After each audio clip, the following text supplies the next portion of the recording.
Good afternoon बच्चों। आज की क्लास प्रारंभ करते हैं। जैसा आपको याद होगा, लास्ट लेक्चर में हम लोगों ने P N junction diode start कर दिया था और सबसे शुरू में हम लोगों ने पढ़ा था पी एन जंक्शन और उसके बाद पढ़ा था depletion region, width of depletion region and height of the depletion region. और उसके बारे में डेरिवेशन के लिए भी मैंने आपको सजेस्ट किया था कि आप अपनी जो भी आपके पास रेफरेंस बुक है, टेक्स्ट बुक है, उसकी मदद से उसके जो एक्सप्रेशन हैं उनको डिराइव करने की कोशिश करें, क्योंकि वो आपके सिलेबस का पार्ट है। आखिरी में हम लोगों ने डिस्कस किया था, आपको याद होगा, कि डोपिंग के आधार पर डिप्लेशन रीजन की विड्थ कैसे बढ़ती और घटती है। जितना ज़्यादा डोपिंग होगी, डिप्लेशन रीजन उतना ही थिन होगा। आगे चल के आप जब जीनर डायोड पढ़ेंगे तो ये बात आपको समझ में भी आएगी। और जितनी लाइटली डोपिंग करेंगे, जितना कम डोपिंग करेंगे, उतना ही डिप्लेशन रीजन की थिकनेस ज़्यादा हो जाएगी। आज जो है इसी के आगे हमें प्रारंभ करना है, ठीक है। ओके, इस बीच में अगर आपको कोई सवाल होता है तो आप सवाल जो है चैट बॉक्स में लिख के पूछ सकते हैं। तो बात करते हैं आज से जो आज नई चीज़ हम लोग पढ़ेंगे, वो है energy band diagram. Energy band diagram आप जब सेमीकंडक्टर पढ़ाया जा रहा था तभी हम लोगों ने डिस्कशन किया था। आज इसको एक नए तरीके से डिस्कस करेंगे। इतना आप समझ ही गए होंगे कि जब भी हम कंडक्टिविटी या रेजिस्टिविटी ऑफ सेमीकंडक्टर की बात करते हैं या उसके अंदर कंडक्शन की प्रॉपर्टी को स्टडी करते हैं तो हम एनर्जी बैंड डायग्राम का नाम देते हैं। एनर्जी बैंड डायग्राम में जिन चीज़ों की इंपॉर्टेंस है वो किन चीज़ों की है, तो आप जानते हैं कि दो जो सबसे ज़्यादा बैंड इंपॉर्टेंट है समझने के लिए, वो है वैलेंस बैंड और कंडक्शन बैंड।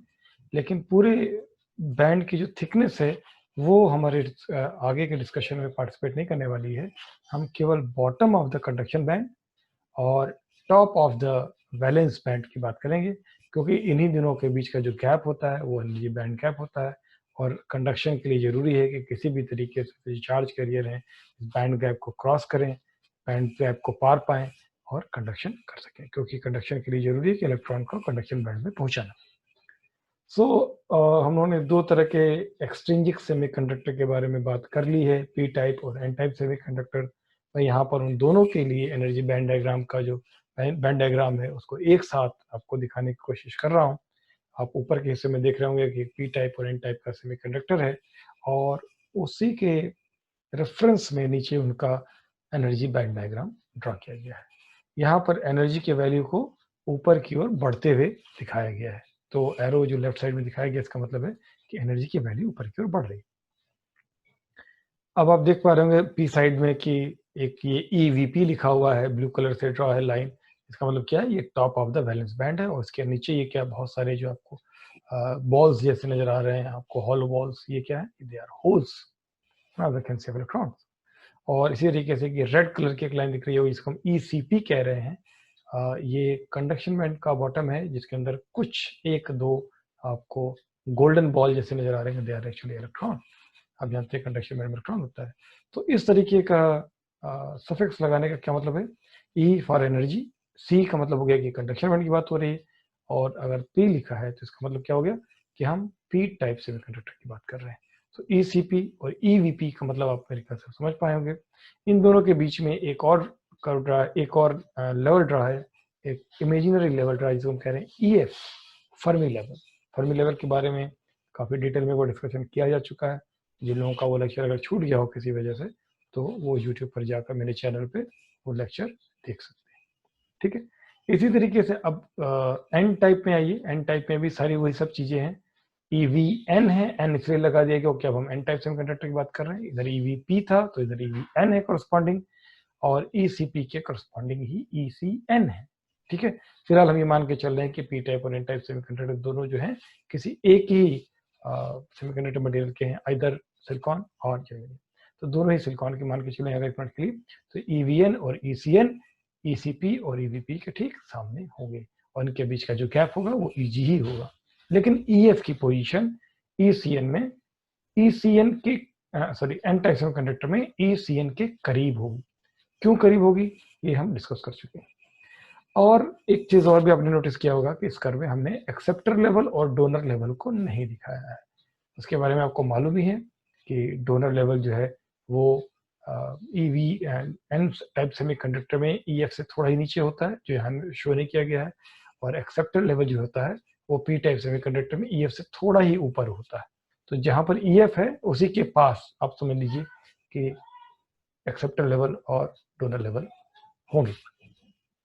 अच्छा, अब दूसरी चीज नोटिस करिए कि आप गौर कर रहे होंगे कि पी टाइप सेमीकंडक्टर में वैलेंस बैंड में नंबर ऑफ होल्स बहुत सारे देखिए यहाँ पर जो है ये हॉलो बॉल्स नजर आ रहे हैं, जो ये दिखाता है कि पी साइड में होल जो है मेजॉरिटी चार्ज कैरियर है, जबकि कंडक्शन बैंड में बहुत थोड़े से इलेक्ट्रॉन नजर आ रहे हैं, गोल्डन बॉल नजर आ रही है। इसका मतलब है कि यहाँ पर इलेक्ट्रॉन जो है वो माइनॉरिटी चार्ज कैरियर है। इसी तरीके से दाईं तरफ देखिए एन टाइप सेमीकंडक्टर में number of holes in the valence band are very less in comparison to the number of electron in the conduction band, क्योंकि इलेक्ट्रॉन एन टाइप में मेजॉरिटी चार्ज कैरियर है जबकि होल माइनॉरिटी चार्ज कैरियर है। ठीक है, अब एक चीज जो इसके अंदर नई है जो अभी तक पीछे नहीं दिखी, वो देखिए दोनों के फर्मी लेवल के बीच में अभी जंक्शन बना नहीं है, पी टाइप सेमीकंडक्टर अलग, एन टाइप सेमीकंडक्टर अलग, दोनों के जंक्शन लेवल के बीच में एक गैप है, डिफरेंस है, and that difference is denoted by E not या E0 कह लीजिए, E0 या E0, and that is equal to EVB, where E the charge of the electron and VB is the barrier potential. Barrier potential के बराबर ये है VB, अगर electric charge से इसको मल्टीप्लाई कर दें तो हमें एनर्जी प्राप्त हो जाएगी। ठीक, अब क्या हो अगर हम इन दो तरह के सेमीकंडक्टर को आपस में किसी युक्ति से जोड़कर पीएन जंक्शन बना दे। ठीक है, ये डिस्कशन अब स्टार्ट होता है। तो अगर हम पी जंक्शन बना भी दें तो हम इस मामले को 3 केसेस में पढ़ेंगे। एक अनबायस्ड पी जंक्शन के तौर पे कि पी जंक्शन बना तो दिया पर अभी कोई बायसिंग नहीं की है, इसी तरह का कोई पोटेंशियल अप्लाई नहीं किया उसके दो सिरों के बीच में।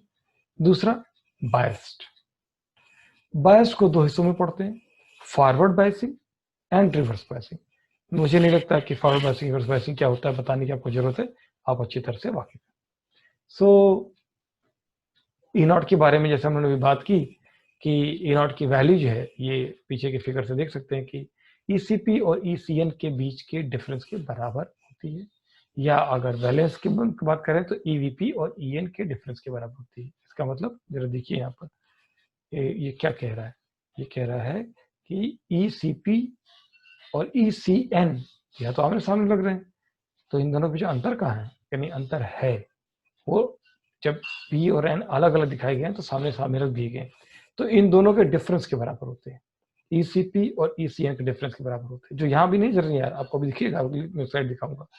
और साथ ही ई नॉट जो है EVP और EVN के डिफरेंस के बराबर होते हैं, इन दोनों के, यानी दोनों के वैलेंस बैंड के टॉप के लेवल जो है पी साइड और एन साइड उनके डिफरेंस के बराबर, और कंडक्शन के जो बॉटम है दोनों के डिफरेंस के बराबर, दोनों मीन्स पी टाइप और एन साइड के बराबर। इसलिए लिखा गया है E naught equal to ECP minus ECN, ये कंडक्शन के लिए P side N side, EVP minus EVN ये वैलेंस के लिए P side N side is equal to EVP। और बिल्ट इन पोटेंशियल क्या है ये पहले हम लोग आपको याद होगा ड्राइव कर चुके हैं, VB equal to KBT by E log natural log है NaND अपॉन Ni स्क्वायर। इन सारे टर्म से NaND Ni इन सबसे आप परिचित हो चुके हैं, मैंने पहले भी आपको डिस्कशन में आपको बताया। किसी को कोई अगर डाउट हो कि नहीं मुझे नहीं याद आ रहा क्या बताया गया तो आप जाकर वीडियोस देख सकते हैं पीछे। ओके, सो जैसे ही आपने जंक्शन क्रिएट किया, जैसे ही पी टाइप और एन टाइप सेमीकंडक्टर को आपने जोड़ा, ऊपर की फिगर आप देखिएगा तो आप जानते हैं कि एक जंक्शन बनेगा जिसको हम पी जंक्शन कहेंगे, और जंक्शन के दोनों तरफ एक रीजन बन जाएगा जिसमें अनकवर्ड चार्जेस होंगे। अनकवर्ड चार्जेस मीन्स उनके पास या तो एक इलेक्ट्रॉन की कमी हो जाएगी या एक इलेक्ट्रॉन बढ़ जाएगा, and that region is known as depletion region. ठीक है, और ये डिप्लीशन रीजन के अंदर जो भी एटम है वो आयनिक फॉर्म में हो जाएंगे, पी साइड में नेगेटिव आयन और एन साइड में पॉजिटिव आयन। ठीक, और इस रीजन को हम डिप्लीशन रीजन कहेंगे। ठीक है, अब आपको जो पीछे के इक्वेशन बताई गई थी उसको जरा ध्यान रखिएगा, ये ऊपर वाली E naught equal to ECP minus ECN equal to EVP minus EVN equal to EVB। ठीक, और EVB जब बताया गया ई नॉट इक्वल टू, तो पीछे की फिगर ये भी देखिए कि दोनों फर्मी लेवल के बीच का डिफरेंस EVB के बराबर है। तो इन दो चीजों को ध्यान में रखते हुए अगली फिगर को हमको देखना है। ओके, देखिए जैसे ही जंक्शन बन जाता है वैसे क्या होता है, इधर के एन साइड के इलेक्ट्रॉन पी साइड में जाते हैं, होल से रिकम्बाइन करते हैं। पी साइड के होल आप कह सकते हैं कि वो एन साइड की तरफ आ रहे हैं और रिकम्बाइन कर रहे हैं, और अल्टीमेटली ये जो डिफ्यूजन है, डिफ्यूजन आपको पढ़ा है मैंने डिफ्यूजन करंट के अंतर्गत, diffusion because of the presence of concentration gradient of electron one side and other side. जो कंसंट्रेशन ग्रेडियंट की वजह से डिफ्यूजन है ये थोड़ी देर बाद रुक जाता है। क्यों? क्योंकि number of ions created in P side and negative ion वो उतना पोटेंशियल डेवलप कर लेते हैं कि वो एन टाइप सेमीकंडक्टर से और इलेक्ट्रॉन्स को आने से रोक सके। यही बात, एन टाइप में जो पॉजिटिव आयन डेवलप होते हैं वो इतने हो जाते हैं कि वो फर्दर होल्स को एन टाइप सेमीकंडक्टर में आने से रोक सके। इसका मतलब कि अब फर्दर डिफ्यूजन नहीं होगा, रुक गया है सब कुछ। जब डिफ्यूजन रुक जाता है उस वक्त क्या होता है? उस वक्त दोनों साइड के फर्मी लेवल एक ही लेवल पर आ जाते हैं, एक ही लेवल पर आ जाते हैं। तो आप सबसे पहले फर्मी लेवल को नोटिस कीजिए in the case of unbiased reaction. जैसा कि आप देख पा रहे होंगे कि जो फर्मी लेवल है throughout the region, throughout देखिए पूरे रीजन में, मतलब पी साइड से लेकर ये बीच का जो हिस्सा है ये आप देख रहे हैं वर्टिकल लाइंस के बीच में, मैजेंटा कलर के दो लाइंस के बीच में डिप्लीशन रीजन, और डिप्लीशन रीजन के बाद N type semiconductor, throughout the region ये जो फर्मी लेवल है वो एक ही हो गया। फर्मी लेवल एक ही क्यों हो गया? क्योंकि अब जो प्रोबेबिलिटी ऑफ ऑक्यूपेंसी है इलेक्ट्रॉन की throughout the region, P side हो या एन साइड हो, वो सेम हो गई।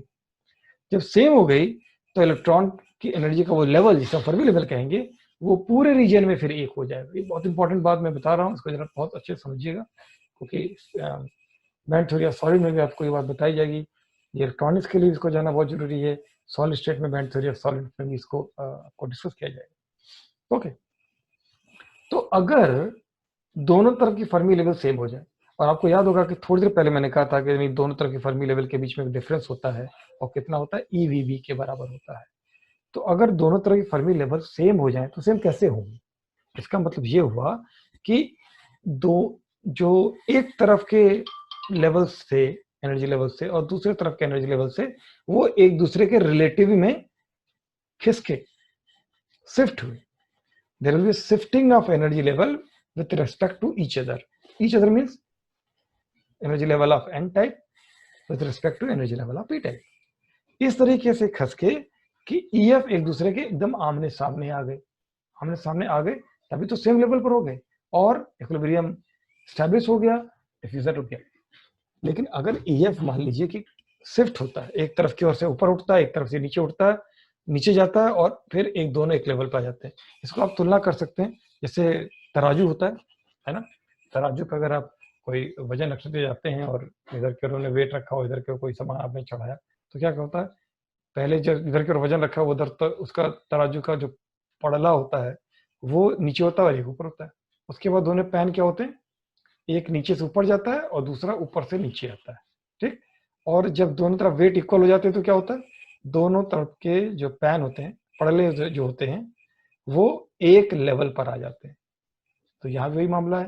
अभी थोड़ी देर पहले जैसा कि हमने आपको दिखाया कि EF जो है पी साइड में वो नीचे था और दाईं तरफ EF ऊपर था, और सोचिए कि ये नीचे से EF ऊपर जाने लगा और ऊपर वाला जो EF था वो नीचे आने लगा, और अल्टीमेटली दोनों एक ही लेवल पर आ गए। और जैसे ही दोनों एक लेवल पे आ जाएंगे तो इक्विलिब्रियम स्टेबल हो जाएगा। लेकिन ऐसा थोड़ी होता कि केवल EF ही नीचे आएगा, वो अपने साथ साथ EVN को भी नीचे ले जाएगा, ECN को भी नीचे ले जाएगा एन टाइप में। और पी टाइप में केवल EF ही थोड़ी ऊपर जाएगा, वो ECP को भी ऊपर ले जाएगा, EVP को भी ऊपर ले जाएगा, ठीक।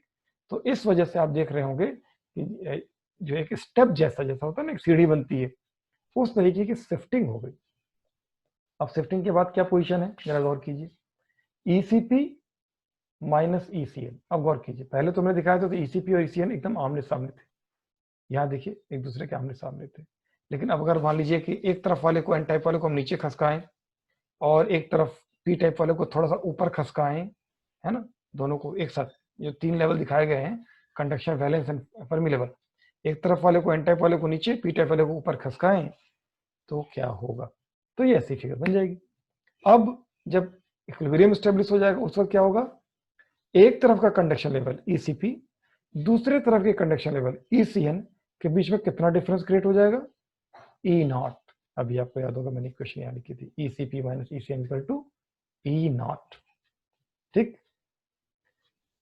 और इधर जरा वैलेंस में जरा देखिए, EVP माइनस EVN, ये भी कितना हो गया, यहाँ देखिए ये एरो दिखाया गया है, कितना हो जाएगा, ये भी E0 के बराबर हो जाएगा, where E0 is equal to EVV के बराबर हो जाएगा। ठीक, सो ये शिफ्टिंग क्यों हुई, क्योंकि इधर के लेवल्स, पी साइड के लेवल्स ऊपर गए और इधर क्या हुआ, एन साइड के लेवल्स नीचे आए, और कब तक आते रहे, जब तक कि EF दोनों तरफ का एक जैसा हो जाएगा। अब एक दो चीजें और डिस्कस करते हैं, है ना। अभी तो हम जो बात कर रहे थे कि बाइसिंग नहीं है, तब भी क्या क्या डिफरेंस हो गया। EG में कोई परिवर्तन नहीं हुआ, ECP माइनस EVP अभी भी EG है, इधर भी ECN अपॉन EVN ये भी EG है, ये सही है। लेकिन डिप्लीशन रीजन के अंदर देखिए जो लेवल है वो कांस्टेंट नहीं है, वर्क कीजिएगा, पी साइड में लेवल कांस्टेंट है थ्रू आउट, एन साइड में कांस्टेंट है थ्रू आउट, परंतु डिप्लीशन रीजन में जो लेवल है, चाहे वो कंडक्शन का हो चाहे वो वैलेंस का हो, कंडक्शन वाले को मैं रेड से ड्रॉ किया है और वैलेंस वाले को ब्लू से, करेक्ट, वो एक स्लोप बनाता है, यही बात वैलेंस के लिए कह सकते हैं, वो एक स्लोप बनाता है। वो अलग बात है कि इन दोनों का स्लोप इक्वल होगा, वैलेंस का और कंडक्शन का, पर वो स्लोप बनाता है डिप्लीशन रीजन में। ऐसा क्यों, क्योंकि कंडक्शन बैंड में वो ये दिखाने की कोशिश करता है कि एक किनारे से, यानी एन साइड के किनारे से पी साइड के किनारे की तरफ जाते जाते एनर्जी की वैल्यू इलेक्ट्रॉन की राइज करेगी, इंक्रीज करेगी। ठीक, ये तो बताता है कंडक्शन के बारे में इलेक्ट्रॉन के लिए, ठीक है, कंडक्शन बैंड में इलेक्ट्रॉन के लिए। इसीलिए देखिए वहां पे ग्रीन कलर का एरो दिखाया गया है, अपवर्ड डायरेक्शन में दिखाया गया है, ऊपर क्यों दिखाया गया है, ये दिखाने के लिए कि भाई अगर दाएं से बाएं इलेक्ट्रॉन जाएगा तो उसकी एनर्जी बढ़ेगी, इंक्रीज करेगी, और किस रेट से इंक्रीज करेगी, जो इसका स्लोप बनाया गया है। अब जरा नीचे आइए, एक ऑरेंज कलर का एरो दिख रहा है, ये डाउनवर्ड डायरेक्शन में, तो क्या घटेगी, नहीं, जरा गौर कीजिएगा, बाएं और दाएं क्या लिखा हुआ है, इधर एक एरो बना लिखा है इलेक्ट्रॉन्स एनर्जी, यानी कि इलेक्ट्रॉन की एनर्जी ऊपर बढ़ती है, और दाएं तरफ क्या लिखा है, होल एनर्जी, नीचे की ओर बढ़ाने पर होल की एनर्जी घटेगी। क्यों भाई, क्योंकि आप एनर्जी जानते हैं, अभी बताया था EVV होता है ना, तो E is the charge of the charge carrier, electron होगा तो और होल होगा तो एक दूसरे का अपोजिट, तो इलेक्ट्रॉन की एनर्जी अगर ऊपर की ओर बढ़ाने पे ऊपर की ओर बढ़ रही है तो होल की एनर्जी नीचे की ओर बढ़ेगी, करेक्ट। तो ये एरो भी इंक्रीजिंग सेंस में है, यानी कि अगर पी साइड से होल एन साइड की ओर जाना जाएगा, अगर जाएगा तो होल की एनर्जी बढ़ेगी, क्योंकि इस डायरेक्शन में होल की एनर्जी बढ़ती है। ठीक, आई होप आपको ये फिगर अच्छे से समझ में आया होगा। इससे रिलेटेड अगर कोई क्वेश्चन हो तो आप पूछ सकते हैं, चैट बॉक्स में लिखकर पूछ सकते हैं, मैं इसके थोड़ा आगे चल रहा हूँ। दैट वाज जो डिस्कस किया गया अभी तक, वो था अनबायस्ड जंक्शन के बारे, अनबायस्ड पी जंक्शन के बारे में। अब बात करते हैं forward biased P junction. Forward biased P junction क्या होता है, जैसा कि आप जानते हैं कि अगर पी टाइप पी जंक्शन में अगर पी साइड को पॉजिटिव टर्मिनल वाला बैटरी से जोड़ दें और एन साइड को नेगेटिव टर्मिनल वाला बैटरी से जोड़ दें, तो इस तरह की बायसिंग को हम फॉरवर्ड बायसिंग कहते हैं। तो फॉरवर्ड बायसिंग तो आपको खैर पता है। तो फॉरवर्ड बायसिंग जैसे आपने लगाया, मान ली बैटरी लगाई और बैटरी कुछ इस तरीके की लगाई कि जिसके पोटेंशियल को आप बढ़ा सकते हैं, यानी कि ये जो बैटरी लगी है ये वेरिएबल है। मान लीजिए शुरू में आपने रखा 0 वोल्ट, फिर आपने 0.1 वोल्ट, फिर 0.2 वोल्ट, फिर 3.3 वोल्ट, ऐसे बढ़ाते गए। मेरे ख्याल से थर्ड ईयर के स्टूडेंट को डॉक्टर पांडे ने पी इंजेक्शन डायोड पे एक्सपेरिमेंट भी कराया और फॉरवर्ड बायस आपने ड्रॉ भी किया होगा, तो आप जानते ही होंगे कि हम थोड़ा थोड़ा करके पोटेंशियल बढ़ाते हैं। तो मान लीजिए कि हम बैटरी की पोटेंशियल को थोड़ा थोड़ा बढ़ाएंगे, तो क्या थोड़ा थोड़ा बढ़ाते ही करंट बढ़ने फ्लो करने लगेगा। तो आपको मालूम होगा, करंट तो याद होगा, नहीं शुरू में फ्लो नहीं करता, करंट का फ्लो शुरू में नहीं होता, एक लिमिट के बाद करंट का फ्लो होता है, एक लिमिट तक। जैसे कि मान लीजिए जर्मेनियम होगा तो 0.3 वोल्ट तक तो नहीं करंट फ्लो करेगा, 0.3 के बाद करेगा। सिलिकॉन है तो 0.7 वोल्ट तक नहीं फ्लो करेगा, 0.7 के बाद करंट का फ्लो होगा। ऐसा क्यों, 0.7 तक क्यों नहीं करंट फ्लो करता, उसके बाद क्यों तेज फ्लो करने लगता है? इस सवाल का जवाब ढूंढते हैं। देखिए, जो पोटेंशियल आप अप्लाई करेंगे उसको हम कहेंगे VF, और जो already semiconductor P injection diode में इनबिल्ट पोटेंशियल है वो क्या है, VB, बैरियर पोटेंशियल। तो जो जो फॉरवर्ड बायसिंग करते हैं और VF आप अप्लाई करते हैं, उसका सेंस यानी उसकी पोलैरिटी का सेंस बैरियर पोटेंशियल की पोलैरिटी के सेंस के अपोजिट होता है। जरा इस बात को पीछे जाकर पर फिगर में देख लेते हैं कि इनबिल्ट जो बैरियर पोटेंशियल होता है वो P साइड में नेगेटिव और N साइड में पॉजिटिव। और जब फॉरवर्ड बायसिंग करते हैं तो क्या करते हैं, P साइड में आप पॉजिटिव से जोड़ते हैं, उल्टा हो गया ना, इनबिल्ट में तो नेगेटिव है P साइड में, और जो जोड़ते हैं क्या होता है, पॉजिटिव से जोड़ते हैं, और N साइड को नेगेटिव से जोड़ते हैं।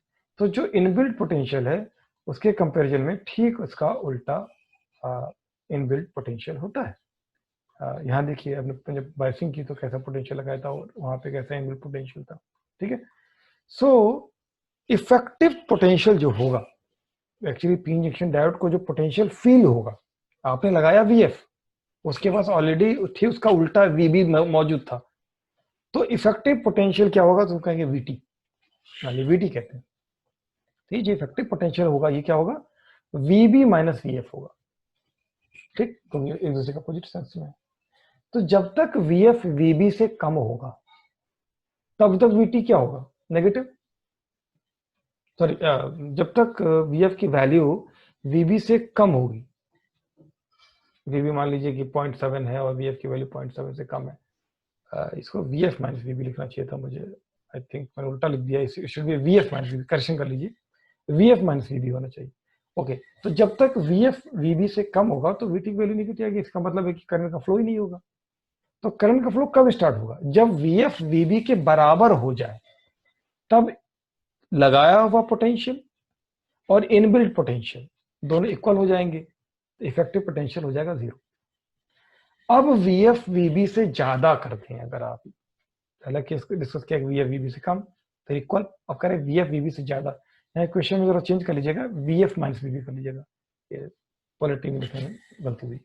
Okay, so if VF is more than VB, तो यानी कि अब इफेक्टिव पोटेंशियल अप्लाई होगा, अब इफेक्टिव पोटेंशियल महसूस होगा सेमीकंडक्टर को, तो उसके करस्पॉन्डिंग चार्ज का फ्लो होगा, करंट का फ्लो होगा। तो आपको समझ में आया होगा, इसलिए शुरू में करंट का फ्लो नहीं होता, क्योंकि शुरू में नहीं हो रहा, इसका मतलब क्या है कि applied potential is less than inbuilt potential. जहां से applied potential is equal to और मोर देन इनबिल्ट पोटेंशियल होगा, वहां से करंट का फ्लो शुरू होगा। लेकिन उस वक्त डिप्लीशन विथ का क्या होगा, क्या वो उतना ही रहेगा जितना कि डिप्लीशन विथ अनबायस्ड के केस में था? तो नहीं, ऐसा नहीं। डिप्लीशन विथ का फॉर्मूला जब अनबायस्ड में हमने डिस्कस किया था, तो आपको याद होगा एक्स इक्वल टू 2 एप्सिलॉन, यहाँ VB लिखा था, पीछे ले जाकर मैंने दिखा रहा हूँ, आप ले जाकर देख लीजिएगा, वीडियोस में देख लीजिएगा जो मैंने अपलोड किए, VB था, VB upon E 1 upon NA plus 1 upon NT। अब यहाँ पर VB की जगह क्या आ गया, VT, और कोई चेंज नहीं हुआ फॉर्मूला में, VB की जगह पे आ गया VT, तो V2 नेगेटिव हो सकता है, तो डिप्लीशन रीजन पे कोई असर नहीं पड़ेगा, और अगर 0 होगा तब डिप्लेशन रीजन जो है 0 हो जाएगा, और VT जब पॉजिटिव होगा तो डिप्लेशन रीजन एक बार 0 हो गया तो उससे ज्यादा डिप्लेशन रीजन घटेगा नहीं। सो एक्चुअली कैसा होता है वो एक मैं इलस्ट्रेशन से आपको समझाने की कोशिश करता हूँ। फॉरवर्ड बायसिंग की वजह से जो डिप्लेशन रीजन है वो श्रिंक करता है, मतलब उसकी विड्थ घटती है, और घटते घटते घटते घटते जब 0 हो जाती तब एक्चुअली करंट का फ्लो स्टार्ट होता है। अब 0 होने के बाद, अब उसके बाद भी आप बढ़ाते जाएं तो ऐसा तो है ना कि 0 के बाद कुछ और हो जाए, तो 0 हो गया बस, दैट्स ऑल, मतलब थ्रेशोल्ड पहुंच गया, उसके बाद कुछ नहीं। कैसे हो पाता है ये ऐसा?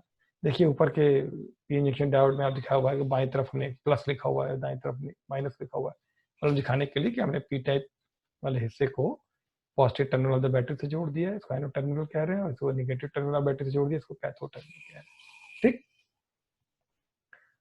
आप गौर कर रहे होंगे कि ये जो नीचे एनर्जी लेवल डायग्राम ड्रा है, इसमें कुछ डॉटेड लाइन से ड्रा है और कुछ थिक लाइन से ड्रा है। जो डॉटेड लाइन से ड्रा है वो अनबायस्ड कंडीशन जो पहले जब बायसिंग नहीं करी थी, जो अभी थोड़ी देर पहले फिगर दिखाया था, उसको दिखाने की कोशिश कर। ये जो हिस्सा है अभी तक जो हम लोग देख रहे थे, इसको अब हम डॉटेड लाइन से दिखाएंगे। ये फिगर, ठीक है। और स्मूथ लाइन से या थिक लाइन से क्या दिखाएंगे, जो अब हो गई कंडीशन, ये तो पुरानी कंडीशन थी, पास्ट कंडीशन थी, तो ये पास्ट कंडीशन यहाँ देखिए डॉटेड लाइन से दिखाया गया, ब्लैक डॉटेड लाइन से यहाँ ऊपर दिखाया गया, नीचे भी दिखाया गया। तो जो ब्लैक डॉटेड लाइन से दिखाया गया पहले, तो वो क्या है, ये बाइसिंग के पहले की कंडीशन है, और जो मोटे मोटे लाइन से दिखाया गया वो क्या है, वो बाइसिंग के बाद की कंडीशन है। तो आप गौर करिए बाइसिंग से क्या हो रहा है, दोनों तरफ की जो, चाहे पहले कंडक्शन रेड वाली लाइन देखते हैं, कंडक्शन वाली है ना, दोनों तरफ की लाइन एक दूसरे की तरफ आ रही है, ईसीपी नीचे जा रही है, ईसीएन ऊपर जा रही है। तो अगर ईसीपी नीचे आए और ईसीएन ऊपर जाए तो क्या होगा, एक तरीके से एक दूसरे के करीब एक लेवल पे आने की कोशिश कर रहे हैं। ऐसा क्यों हुआ भाई, क्योंकि आपने जो वीएफ अप्लाई किया उसकी वजह से इफेक्टिव पोटेंशियल घटता गया ना। तो जो पहले इफेक्टिव पोटेंशियल वीबी की ईवीबी के बराबर था, अब घट के कितना हो गया, EVB minus EVF, sir EVB minus EVB, EVF E common ले लेंगे तो ईवीबी माइनस वीएफ हो जाएगा, ये बराबर हो जाएगा। ठीक, ऐसा ही नीचे भी देखिए, गौर करिए, यहां भी ईएफपी और ईवीपी और ईवीएन के बीच में देखिए, ईवीपी नीचे खसका है, ईवीएन ऊपर की ओर गया है, यानी एक दूसरे के क्लोजर आने की कोशिश कर रहे हैं। ठीक, फर्मी लेवल का क्या होगा, क्या फर्मी लेवल अपनी जगह पे रहेगी, नहीं। पहले देखिए जो मेजेंटा कलर की बहुत थिन सी एक लाइन ड्रॉ है, ये क्या है, ये तब थी जबकि अनबायस्ड था, तब तो इक्विलिब्रियम स्टेब्लिश हो गया था, डिफ्यूजन करंट फ्लो नहीं कर रहा था, ड्रिफ्ट करंट तो का कोई नाम निशान नहीं था। अब डिफ्यूजन करंट तो देखिए अभी भी फ्लो नहीं कर रहा है, लेकिन ड्रिफ्ट करंट फ्लो कर सकता है।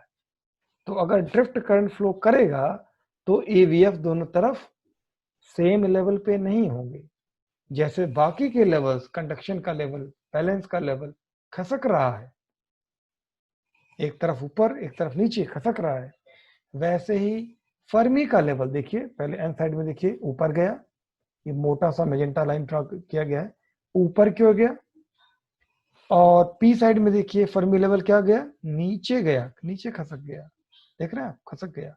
ऐसा क्यों हुआ, क्योंकि कंडक्शन हुआ, इलेक्ट्रॉन का फ्लो हुआ, होल्स का फ्लो हुआ, यानी ड्रिफ्ट करंट का फ्लो हुआ। ड्रिफ्ट करंट जानते हैं आप, इलेक्ट्रॉन और होल के फ्लो की वजह से होता है, डिफ्यूजन करंट नहीं, डिफ्यूजन करंट तो रुक गया, लेकिन ड्रिफ्ट करंट का फ्लो हुआ। ऐसा इसलिए हुआ कि कंडक्शन के दोनों लेवल्स के बीच का डिफरेंस कम हुआ, तो इधर के इलेक्ट्रॉन उधर अब जा सकते हैं। ऐसा ही होल के लिए भी कह सकते हैं कि पी साइड से एन साइड की तरफ अब जा सकते हैं, लेकिन शुरू में ये डिफरेंस इतना रहता है कि आसानी से इलेक्ट्रॉन इधर से उधर जाते नहीं। इस वजह से आप पोटेंशियल जब आप बढ़ाते जाते हैं, यानी वीएफ को बढ़ाते जाते हैं, लेकिन अभी वीबी से कम है, तो दोनों लेवल पास पास तो आ रहे हैं, परंतु इलेक्ट्रॉन इधर से उधर या होल इधर से उधर नहीं जा रहा है। लेकिन जब वीबी वीएफ के बराबर आ गया, उस वक्त दोनों तरफ के लेवल एक समान हो गए, एक दूसरे के आमने सामने हो गए, यानी इधर की एनर्जी या इधर रहे इलेक्ट्रॉन या उधर रहे, उसे कोई एक्स्ट्रा एनर्जी की जरूरत नहीं पड़ती। ठीक है, तो अब इलेक्ट्रॉन आप सोचिए कि खसकते जा रहे हैं और खसकते खसकते खसकते बिल्कुल जैसे तराजू के दो पल्ले होते हैं, दो पैंस होते हैं, एक लेवल पर आ गए, वैलेंस वाले भी कंडक्शन वाले भी। तो अब इलेक्ट्रॉन एन से पी की तरफ जा सकता है without any energy, requirement of energy. Hole भी जो है वी से पी की तरफ, सॉरी पीट साइड से एन साइड की तरफ जा सकता है। लेकिन अगर पोटेंशियल को और बढ़ाया, वीबी से भी ज्यादा कर दिया, अभी तो वीबी से कम था, वीबी के बराबर हो गया, वीबी से भी ज्यादा कर दिया, ठीक है, तब तो कंडक्शन जो एन साइड का जो लेवल थे वो पी साइड के लेवल के और ऊपर चले गए, यानी इलेक्ट्रॉन के पास एक्स्ट्रा एनर्जी आ गई जाने के लिए, काइनेटिक एनर्जी आ गई, और उस एनर्जी के साथ तो बड़े ही इत्मीनान से, पहले तो एनर्जी की आवश्यकता नहीं थी, अब तो एक्स्ट्रा एनर्जी हो गई, उस एक्स्ट्रा एनर्जी के साथ इलेक्ट्रॉन एन साइड से पी साइड और होल पी साइड से एन साइड की तरफ चला जाएगा। ठीक, टाइम बहुत ज्यादा नहीं बचा है, तो मैं लास्ट में एक और आपको गौर कराऊंगा, इस बीच में डिप्लीशन रीजन का क्या हुआ। तो एक चीज हमेशा दिमाग में बिल्कुल बैठा लीजिएगा, डिप्लीशन रीजन के अंदर इलेक्ट्रॉन के एनर्जी लेवल का स्लोप या होल के एनर्जी लेवल का स्लोप, देखिए रेड कलर से ड्रा, एक ब्लू कलर से ड्रा, स्लोप चेंज नहीं होता। क्यों नहीं चेंज होता, मैं आगे डिस्कस करूं। स्लोप नहीं चेंज होगा। अब स्लोप चेंज नहीं हो रहा और लेवल एक दूसरे के करीब आ रहे हैं, तो क्या होगा? तो आप ये फिगर देख के समझ सकते हैं। पहले देखिए जो ब्लैक डॉटेड लाइन था ऐसा था, अब रेड लाइन थोड़ा सा आपने पोटेंशियल वीएफ लगाया, अभी वीबी से कम ही है पर थोड़ा सा लगाया, बहुत थोड़ा 0.2 वोल्ट मान लगा दिया। तो अब रेड कलर का देखिए एनर्जी लेवल कैसा है। तो होगा ये कि डिप्लीशन रीजन की ना केवल हाइट घटेगी, हाइट तो घटी रही है, दोनों तरफ के बीच का डिफरेंस जो ईवीबी था अब वो ईवीबी नहीं रह गया, अब क्या हो गया, ईवीबी माइनस वीएफ हो गया, वो तो घट ही रहा है। हाइट ही नहीं घटेगी, उसके विथ भी रिड्यूस होगी, विथ भी कम हो जाएगी, चौड़ाई कम हो जाएगी। और कैसे कम होगी ये इस फिगर में आप समझ पा रहे होंगे। जो डॉटेड लाइंस हैं ये अनबायस्ड कंडीशन में, जो बाहर तरफ दोनों तरफ बने हुए हैं, ये अनबायस्ड कंडीशन में डिप्लीशन रीजन की लिए डॉटेड लाइन। और जब थोड़ी सी बाइसिंग कर दी, थोड़ा सा फॉरवर्ड वोल्टेज लगा दिया वीएफ के बराबर, तो देखिए अब डिप्लीशन रीजन कितना चौड़ा हो गया, अब इतना ही रह गया, चौड़ाई भी घट गई। ठीक है, सेंटर के दोनों तरफ डिप्लीशन, सॉरी जंक्शन के, पी जंक्शन के दोनों तरफ डिप्लीशन रीजन थिन होता गया। कितना, कब तक घटेगा, जब तक जीरो ना हो जाए। जीरो कब होगा, when VB equal to VF. लेकिन अगर वीएफ को वीबी से बढ़ा दे तो क्या होगा, अभी जीरो हो चुका भाई, अब और से ज्यादा नहीं घटेगा, जीरो से ज्यादा कम क्या होगा, अब ये होगा कि जो इलेक्ट्रॉन होंगे कैथोड रे में उनके पास एक्स्ट्रा एनर्जी होगी, इनको लेकर वो पी साइड में जा सकते हैं विद सम काइनेटिक एनर्जी। यही चीज होल के लिए कह सकते हैं, इनके पास एक्स्ट्रा काइनेटिक एनर्जी होगी, जिनको लेकर पी साइड से वो एन साइड तक जा सकते हैं, और इस तरीके से करंट का फ्लो होना शुरू हो जाता है। ठीक है, आई होप कि आपको फॉरवर्ड बैच का हिस्सा समझ आया होगा। अब मैं कोशिश करता हूँ कि अगर आज हो जाए तो मैं आपको रिवर्स बायस भी मैं बता देता हूँ, थोड़ा सा टाइम है, जल्दी से बता देता हूँ। रिवर्स बायसिंग में आप ठीक उसका उल्टा पोटेंशियल लगाते हैं। आप देखिए नेगेटिव को पी साइड से, पॉजिटिव को एन साइड से कनेक्ट करते हैं, और उसका देखिए यहाँ दिखाया गया कि डिप्लीशन रीजन वाइड हो गया, चौड़ा हो गया। क्यों हो गया चौड़ा, क्योंकि वीटी में अब क्या हो गया, वीबी प्लस वी आर जुड़ गया, मतलब जो इनबिल्ट पोटेंशियल था उसी के सेंस में रिवर्स पोटेंशियल है से जुड़ जाएगा, तो डिप्लीशन रीजन क्या हो जाएगी, वीटी बढ़ गया ना, तो डिप्लीशन रीजन बढ़ जाएगा। इस फार्मूले से आप निकाल सकते हैं, और एनर्जी लेवल डायग्राम से यहाँ बात समझ सकते हैं। दोनों तरफ के लेवल्स जो हैं वो एक दूसरे से दूर चले जाएंगे। देखिए दूरी बढ़ गई, पहले ईसीपी नीचे आ रहा था, आपकी ईसीपी ऊपर जाग रहा है, फॉरवर्ड में नीचे आ रहा था, जबकि ईसीएन जो कि ऊपर जा रहा था फॉरवर्ड में, रिवर्स में क्या गया, नीचे चला गया। जरा फर्मी लेवल को देखें, ये भी उल्टे डायरेक्शन में चले गए, आपने रिवर्स बायसिंग कर दिया है। ठीक है, और अब जो डिफरेंस है वो क्या हो जाएगा, वो ईवीबी प्लस ईवीआर के बराबर हो जाएगा। ठीक है, और डिप्लीशन रीजन भी देखिए, स्लोप तो वही रहना है, स्लोप तो बदलना नहीं है, जो अनबायस्ड में स्लोप था वही फॉरवर्ड बायस और रिवर्स बायस में स्लोप रहेगा। तो स्लोप अगर आप वही मेंटेन रखते हैं और आप लेवल्स को ऊपर, एक तरफ के ऊपर एक तरफ के नीचे करते हैं, तो डिप्लीशन रीजन की विड्थ बढ़ जाएगी। देख रहे हैं आप कि डिप्लीशन रीजन ज्यादा चौड़ा हो जाएगा। अब क्या इलेक्ट्रॉन इधर से उधर जा पाएगा, अरे अब तो और ज्यादा हाइट बढ़ गई, डिप्लीशन रीजन की हाइट बढ़ गई, विड्थ बढ़ गई, अब तो इलेक्ट्रॉन इधर से उधर बिल्कुल ही नहीं जा सकता। और यही बात होल के लिए कह सकते हैं कि होल भी जो है वो पी साइड से एन साइड की तरफ नहीं जा पाएगा। ठीक है, तो नो कंडक्शन, पर क्या वाकई नो कंडक्शन? देखिए यहाँ सारा डिस्कशन जो हमने किया है तो मेजॉरिटी चार्ज कैरियर के हिसाब से किया है, माइनॉरिटी चार्ज कैरियर को कंसीडर नहीं किया है। अगर माइनॉरिटी चार्ज कैरियर को कंसीडर करेंगे तो कुछ और बातें पता चलेंगी, और ये बात मैं आपको कल के क्लास में डिस्कस करूंगा। ठीक है, सो मैं आज का presentation unbiased P injection, forward bias P injection और रिवर्स बायस पी इंजेक्शन के साथ ही समाप्त करता हूँ। ये जो एनर्जी लेवल डायग्राम है, इस पर बहुत सारी चीजें बनी हुई हैं, मैंने कोशिश की है कि आपको उसमें से अधिक से चीज़ों को मैं समझा सकूं, फिर भी हो सकता है कुछ चीज़ें मिस हो गई हों। तो जब मैं इसका वीडियो अपलोड करता हूं तो अब इनको इसी स्क्रीन पर रोक कर एक एक लाइन को समझिए कि किस लाइन का क्या मतलब है। कुछ इसमें अनबायस्ड की जो डॉटेड लाइन है अनबायस्ड कंडीशन को दिखाती है, और जो मोटी सी लाइन दिखाई जाती है जहां पर वो फिलहाल जो बायसिंग की है उसके हिसाब से ड्रॉ है। ठीक है, ये इस हिस्से को समझना बहुत जरूरी है, तभी आपको आगे का कॉन्सेप्ट अच्छे से समझ में आया होगा। सो मैं इसी के साथ आज का प्रेजेंटेशन समाप्त करता हूं। अगर आपका कोई सवाल हो तो आप चैट बॉक्स में लिखकर या माइक भी ऑन करके सवाल पूछ सकते हैं।